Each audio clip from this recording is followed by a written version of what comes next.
Donc, on va rentrer maintenant, si vous en êtes d'accord, sur l'analyse point d'achat par point d'achat, hein, c'est-à-dire rentrer dans ces grandes familles de points d'achat avec le premier d'entre eux, du moins la première typologie, qui sont les points d'achat physiques.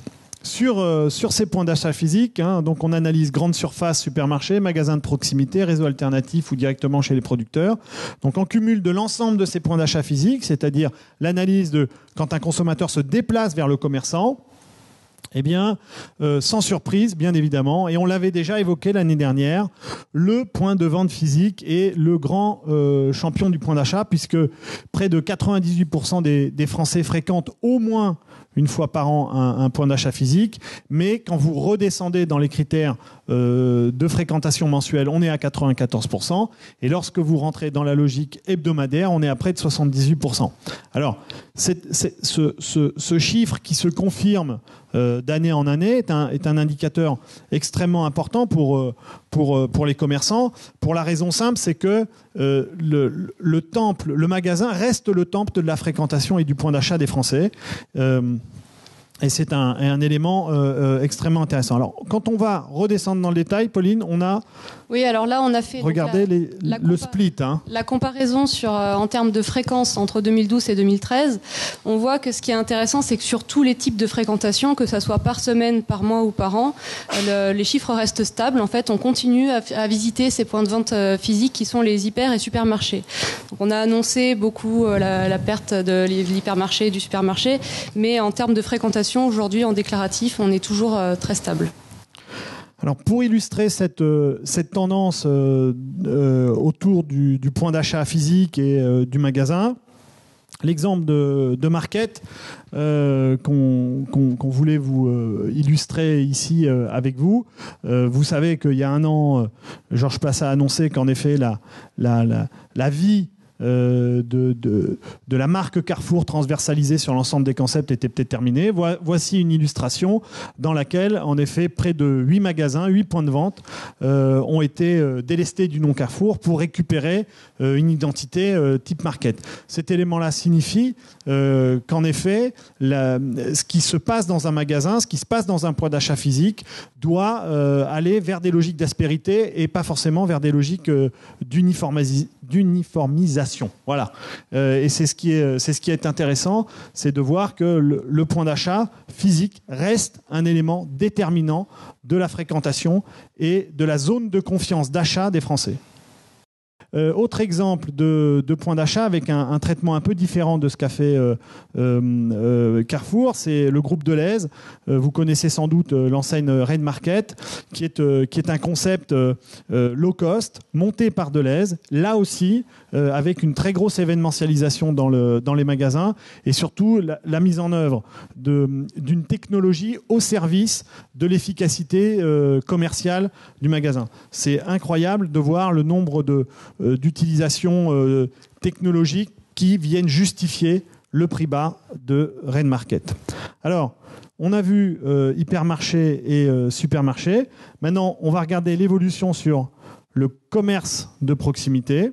Voilà, donc le commerce de proximité, donc entre 2012 et 2013, on a un enseignement qui est assez intéressant, c'est le fait qu'il y a une légère baisse de la fréquentation sur ce secteur-là.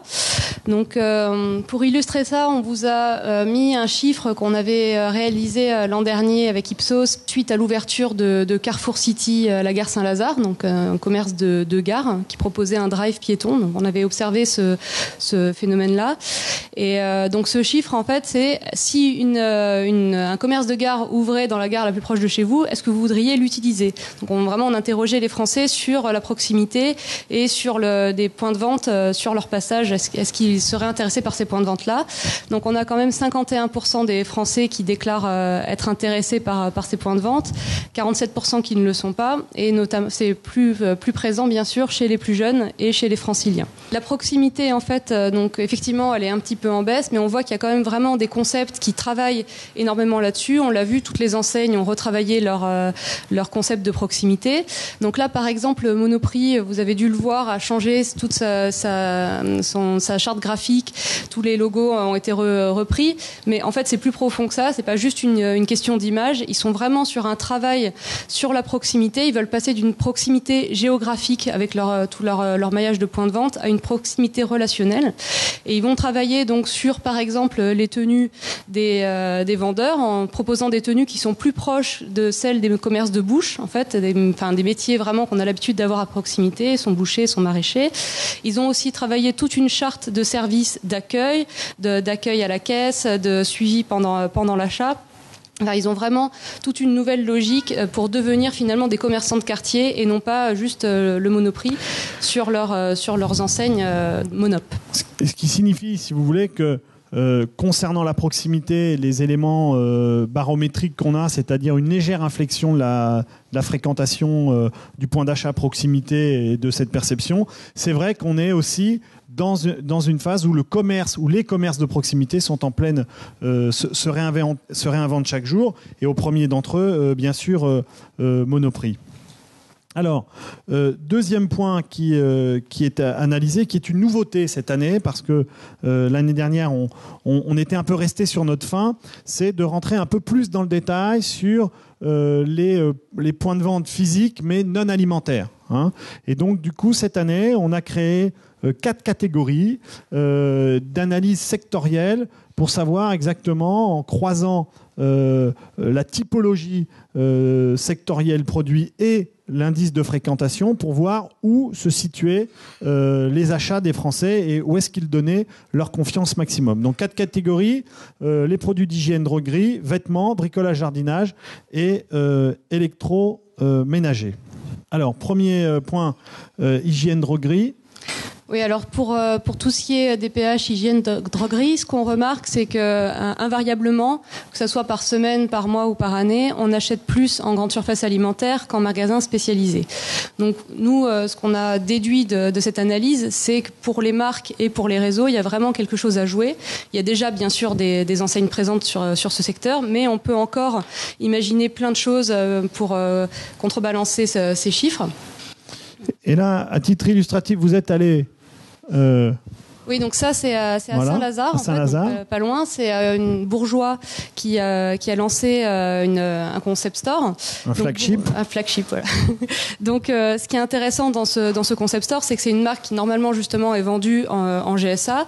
Et là, ils ont vraiment choisi de proposer à leurs clientes une expérience de marque pour vraiment faire vivre leur marque différemment que dans un rayon d'hyper ou de super. Donc ici, on peut se faire les ongles en 1 minute, tester toutes les couleurs, tester du nail art à 2 €. On peut se faire un maquillage pour une soirée. Enfin voilà, c'est vraiment une manière d'expérimenter la marque et de lui donner une puissance propre et de la faire connaître aussi à l'international, puisqu'ils sont juste à côté des Galeries Lafayette et du Printemps. Et avec cette image d'appartement parisien, de boudoir parisien, on est vraiment dans une manière de donner à la marque tout un contenu qu'elle n'avait pas aujourd'hui avec ses PLV en supermarché.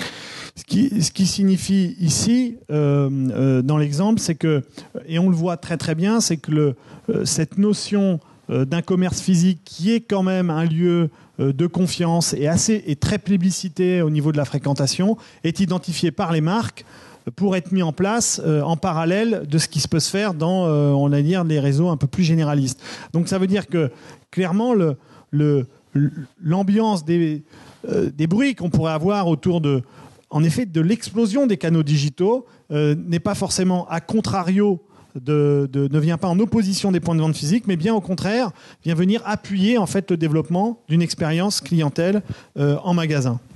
Oui, on avait choisi d'ailleurs cet exemple-là, puisque récemment, on a eu la chance d'aller au Japon et en Corée, où on a vu que ces concepts vraiment de beauté, avec une seule marque, vraiment très, très thématisés et très spécifiques, étaient vraiment très, très présents là-bas. Les gens ont vraiment une diversité de choix assez importante sur ces concepts-là.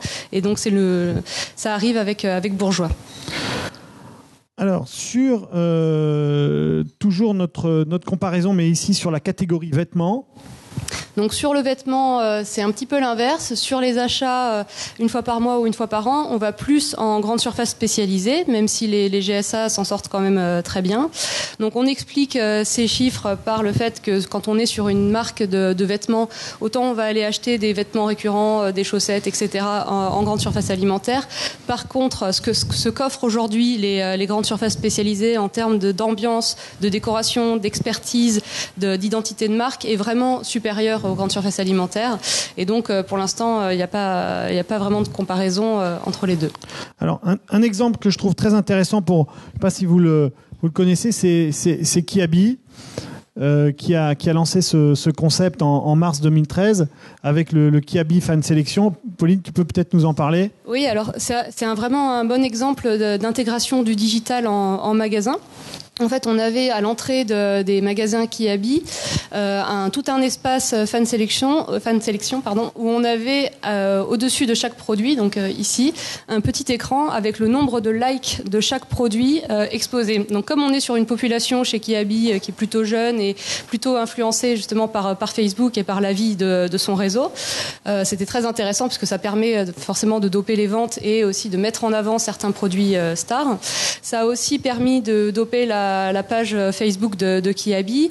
En magasin, on pouvait aller directement donner son avis sur les vêtements. Enfin voilà, c'était une bonne interaction entre les usagers et les produits. Et c'est aussi, quand on va dans le magasin, ce qui est assez intéressant, c'est qu'on commence à voir les codes de sélection ou de promotion du digital venir envahir le magasin. Vous voyez, c'est ça que je trouve assez intéressant. Demain, on peut imaginer qu'on va embarquer même dans le magasin un certain nombre de commentaires clients sur les produits qui vont être présentés. Et on avait vu ça dans une autre enseigne, alors je me souviens plus laquelle c'était, directement sur les cintres. On avait aussi le nombre de likes sur les cintres.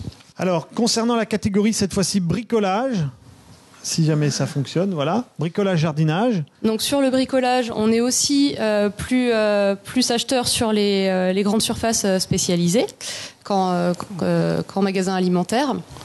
Voilà. Alors comme exemple, pour illustrer la notion du bricolage, voilà un cas que je trouve tout à fait passionnant et qui vous illustre en fait les évolutions dans le type de points de vente qui se mettent en œuvre aujourd'hui. Cabane. Du côté de Lille. Pauline, tu peux nous en parler ? Donc Cabane, en fait, c'est un magasin dédié à la maison, mais pas n'importe quelle maison, c'est la maison écologique. Donc ils sont partis vraiment d'une idéologie. Je voudrais construire une maison, mais je voudrais la construire en respectant l'environnement. Voilà, donc ça donne carrément une idée de la cible. Et derrière, ils ont construit tous leurs éléments de preuve en fonction de ça. Donc à l'intérieur, on a par exemple un bar, ils appellent ça la cuisine des couleurs. Pourquoi la cuisine ? Parce que c'est fait qu'avec des éléments naturels, des pigments naturels. À l'intérieur, on a aussi énormément de choses très didactiques pour apprendre comment construire sa maison écologique. On est un petit peu dans C'est pas sorcier dans le magasin, puisqu'on apprend vraiment toutes les astuces pour construire une maison écologique. On a également un compteur à l'entrée du magasin qui nous explique les dépenses énergétiques du magasin. Enfin, voilà, on est vraiment dans la preuve ultime jusqu'à même la dépense du magasin lui-même. Alors, ce qui est très intéressant dans l'éclosion de ce type de concept, c'est que vous voyez apparaître des concept stores qui finalement ont comme valeur première une logique beaucoup plus aspirationnelle qu'une logique de produit. C'est-à-dire que on a vu naître des magasins fut un temps en disant bah voilà, je serai le meilleur magasin de vélo, je serai le meilleur magasin de TV IFI vidéo. Ici, on n'est pas forcément au départ dans une clé d'entrée produit, on est dans une clé d'entrée aspirationnelle en disant vous qui avez une préoccupation autour de l'habitat, des économies d'énergie et qui pensez au bien-être de la planète, alors venez nous retrouver dans la communauté Cabane. Et vous allez voir que on n'a pas donné comme exemple, mais il y a un autre magasin très intéressant qui s'appelle Altermove aussi, qui a monté exactement ce même type de concept, qui est un concept chez Altermove où là aussi vous venez fréquenter le magasin parce que vous êtes en réflexion sur les modes de déplacement alternatifs, c'est-à-dire qui sont alternatifs à la voiture. Donc on vient vous raconter comment on peut faire du covoiturage, comment est-ce qu'on peut faire du vélo intelligent, du vélo en famille, voilà. Donc on voit émerger ce type de concepts qui sont des concepts extrêmement aspirationnels. Alors, la catégorie si j'y arrive toujours pas, voilà, électroménager maintenant. Donc l'électroménager, bon, bien sûr, c'est des achats beaucoup moins fréquents. On est sur des achats plus sur les magasins spécialisés, mais on voit qu'on est pratiquement aux 3/4 aussi sur des magasins en grande surface alimentaire. Donc on explique cela par le fait que finalement, il y a peu de différence quand même en termes de théâtralisation, de travail de marque entre des magasins spécialisés et le rayon électroménager de certaines enseignes alimentaires qui font vraiment des efforts là-dessus. Alors, pour illustrer ce concept, on vous parle du nouveau concept BUT. Je ne sais pas si vous avez eu la chance de le visiter du côté de Lille, où clairement, Pauline, ils ont mis en œuvre une logique digitalisée un peu partout. Oui, il y a à la fois une borne où on peut voir vraiment toute l'extension de la gamme qui est un relais du site internet en magasin. Mais ce qui est intéressant aussi dans ce magasin-là, c'est qu'ils ont vraiment donné à chaque secteur, donc là ici on vous a mis que la literie, mais à chaque endroit c'est vraiment très théâtralisé, une ambiance spécifique avec énormément d'explications sur le point de vente, énormément d'aide au choix. Donc on est vraiment dans autre chose que l'étalage de literie classique qu'on pourrait trouver dans ce genre de magasin. Par exemple pour les lits, donc déjà vous avez une ambiance un petit peu nuit, des tableaux très didactiques, et ici on voit tous les oreillers qui sont vraiment, c'est assez impressionnant, c'est tout un mur entier d'oreillers, et on avait la même chose pour d'autres produits où ils ont vraiment utilisé les hauteurs du magasin, théâtralisé vraiment pour donner envie de s'équiper chez eux. Typiquement, en effet, c'est vrai qu'on a ces murs d'oreillers, on a aussi des murs ils ont mis beaucoup d'énergie sur tout ce qui est télé, écran, il y a vraiment des murs d'écran.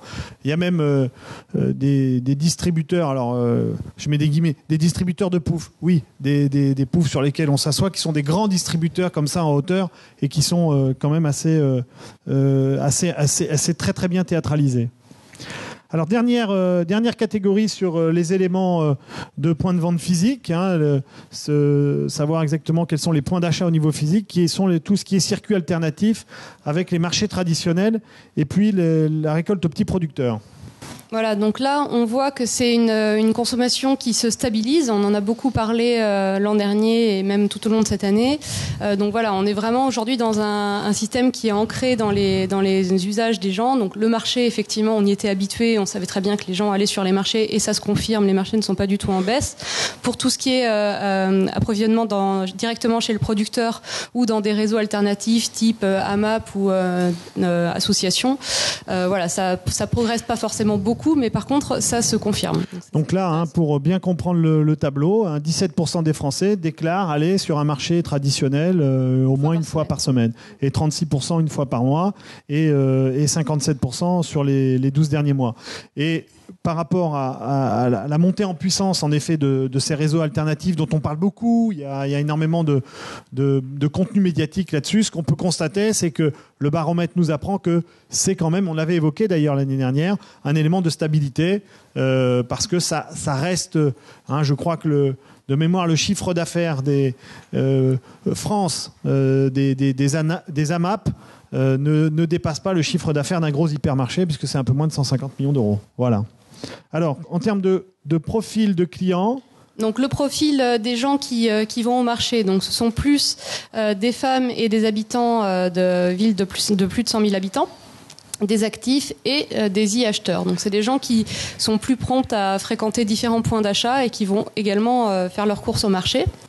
C'est aussi un phénomène intéressant, c'est-à-dire que vous fréquentez, il y a une vraie surreprésentation des e-acheteurs dans une fréquentation de marché traditionnel. On peut, toutes les idées qui consistaient à dire, voilà la catégorie de ceux qui sont sur Internet et le digital, voilà la catégorie de ceux qui prennent leur voiture et qui se déplacent. Non, tout ça n'est pas une réalité.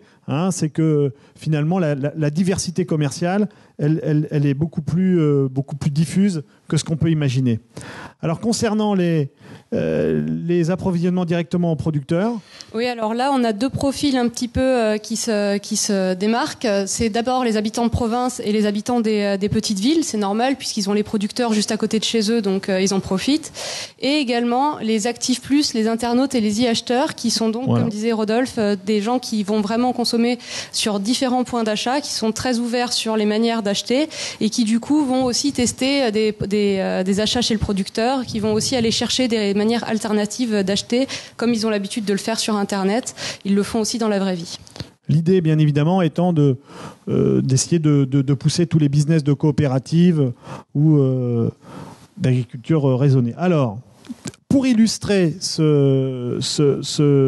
tendance, ce concept qui sont finalement à la limite entre les drives et les consignes, hein, c'est ça, Pauline? Oui, ce qu'on trouvait intéressant dans ces concepts, en fait, c'est qu'ils ont réussi à reprendre toute l'intelligence de certains concepts de grande distribution ou qu'on pourrait trouver dans d'autres secteurs pour justement des producteurs et des marchés alternatifs. Donc ici, par exemple, c'est un système de consignes. En fait, pour le producteur, le paysan, lui, ça lui permet de ne pas se transformer en vendeur toute la journée, obligé d'être là derrière son comptoir pour distribuer ses légumes. Il les dispose dans les casiers avec la liste des courses de ce qu'il y a à l'intérieur. Il y a un système de paiement au milieu et les gens, eux, contrairement à dans les AMAP où c'est quand même assez contraignant au niveau des horaires pour aller chercher son panier, enfin, ça peut être quelque chose qui peut être un frein pour certains consommateurs. Ici, on vient chercher son panier à n'importe quel moment de la journée, avec sa voiture, on se gare et hop, on vient chercher son panier. Et alors, dans le Tarn et dans l'Indre-et-Loire, on a même mis en place un distributeur de lait cru. Tu peux nous expliquer ça? Ça, c'est incroyable, vous voyez? Donc, il y en a dans d'autres régions. C'est un concept qui vient d'Italie. Et voilà, on vient avec sa bouteille consignée et un petit peu comme si on allait directement à la ferme. Là, on vient se servir au distributeur. Vous voyez bien qu'on est en train de réinvestir en fait une relation commerciale qui parfois va trouver des racines dans des éléments très traditionnels qui rappellent plus notre enfance ou même celle de nos parents. Alors, autre phénomène qu'on avait illustré l'année dernière et qui tend à se développer, c'est la ruche. Hein. Tu peux peut-être nous en parler, Pauline? Oui, donc la ruche qui dit oui, effectivement, on l'avait observé l'an dernier. On se demandait si c'était un concept niche ou si c'était quelque chose qui avait un vrai potentiel. Ouais, tu peux peut-être expliquer ce que c'est? Peut-être tout le monde ne connaît peut-être pas la ruche. Donc la ruche, on s'inscrit sur Internet, les producteurs s'inscrivent aussi, on forme une ruche, c'est-à-dire un endroit où on vient chercher ses produits. C'est un petit peu comme Groupon, s'il y a assez d'acheteurs pour le jour de distribution, le producteur dit ok, je viens et je distribuerai les produits que vous avez demandés. On paye en ligne, toute la commande est faite en ligne et on vient récupérer ces produits le jour de la distribution. Donc ça c'est vraiment le principe de base. Ce qui est intéressant à voir sur la ruche, c'est que ça a ouvert, donc la première a ouvert en avril 2011. Aujourd'hui, en avril 2013, donc uniquement 2 ans après, on est à 240 ruches qui sont en plus avec un maillage vraiment national. Et il y en a 167 en cours de préparation. Donc ça va vraiment augmenter, même si ça reste effectivement au niveau chiffre d'affaires, ça reste quand même c'est très modeste, assez modeste. Mais malgré tout, c'est une entreprise qui a réussi à lever 1,5 million récemment, donc en novembre 2012. Donc, enfin voilà, il y a des investisseurs qui y croient et c'est un système qui est en train de se déployer.